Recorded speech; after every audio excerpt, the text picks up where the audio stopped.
ডিফুত উলহ মালহেৰে ঈদ উল ফিতৰ উদযাপন সমগ্ৰ জিলাৰ লগত সংগতি ৰাখি আজি পাহাৰীয়া জিলা কাৰ্বি আংলঙৰ সদৰ চহৰ ডিফুত উলহ মালহেৰে উদযাপন কৰা হয় পবিত্ৰ ঈদ উল ফিতৰ। এইলৈ পাহাৰীয়া জিলাখনৰ সদৰ চহৰ ডিফুত পবিত্ৰ ৰমজান মাহৰ ৰোজা ব্ৰত ৰখাৰ পিছত উদযাপন কৰা হয় ঈদ উল ফিতৰ।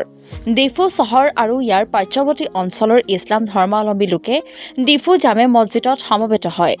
প্ৰায় ৩ সহস্ৰাধিক ইছলাম ধৰ্মাৱলম্বী ভক্তপ্ৰাণ লোকে ডিফু জামে মছজিদত আলহাজ মৌলানা গিয়াছ উদ্দিনৰ কাছিমেৰী ইমামতিত্বত ঈদ উল ফিতৰৰ ২ ৰাকাত ৱাজিব নামাজ আদায় কৰে। মৌলানা গিয়াছ উদ্দিন কাছিমিয়ে বিশ্বজাহানত চিৰশান্তি আৰু ভাতৃত্ববোধেৰে সমন্বয় গঢ়ি তোলাৰ বাবে অদৃশ্যজনৰ ওচৰত দুৱা মাগি ফেৰাত কৰে। লগতে উক্ত দুৱাৰ জৰিয়তে মুৰ্দেগানসকলৰ ৰুহৰ সদ্গতিৰ বাবে বিশেষভাৱে প্ৰাৰ্থনা কৰা হয়। ঈদৰ নামাজৰ পূৰ্বে ভক্তপ্ৰাণসকলে দুখীয়া নিচলাসকলৰ মাজত ফেচৰা, জাকাত আদি আদায় কৰা পৰিলক্ষিত হয়। নামাজৰ শেষত প্ৰতিজন ইছলাম ধৰ্মাৱলম্বী লোকসকলে ইজনে সিজনক স্নেহালিংগন কৰি আনন্দ উল্লাস প্ৰকাশ কৰে। সাংবাদিকৰ সৈতে বাৰ্তালাপত ডিফু জামে মছজিদৰ সাধাৰণ সম্পাদক মাজাহাৰুল ইছলামে কয়, ঈদৰ নামাজৰ জৰিয়তে বিশ্ব শান্তি আৰু ভাতৃত্ববোধৰ বাবে বিশেষ দুৱা প্ৰাৰ্থনাৰ লগতে পাহাৰীয়া জিলা কাৰ্বি আংলঙতে চিৰশান্তি জাতি ধৰ্ম বৰ্ণ নিৰ্বিশেষে যাতে সমন্বয়ৰ মাজেৰে বসবাস কৰিব পাৰে তাৰ বাবে কামনা কৰে। লগতে প্ৰশাসনক ঈদৰ নামাজৰ সময়ত সহযোগিতাৰ বাবে কৃতজ্ঞতা জ্ঞাপন কৰে। আৰম্ভণিতে মই সমূহ ৰাইজক ঈদ উল ফিতৰৰ হিয়া ভৰা অলপ যাচিছোঁ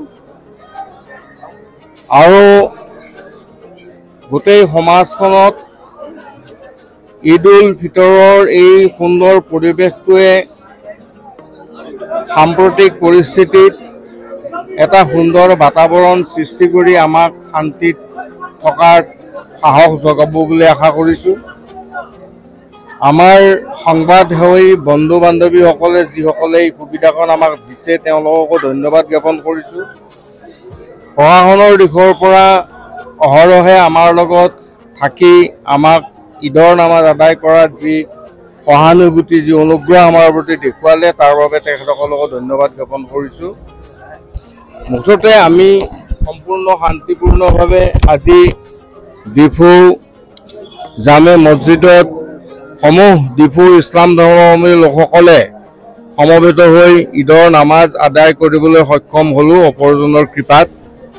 ইয়াত কোনো ধৰণৰ অসুবিধা নোহোৱাৰ কাৰণে নেদেখাজনৰ ওচৰত আমি প্ৰাৰ্থনা জনাইছোঁ আৰু ধন্যবাদ জ্ঞাপন কৰিছোঁ। আমি কাৰ্বি আংলঙৰ পৰা চামচিং ক্ৰ ৰিপৰ্ট অসম টুডে।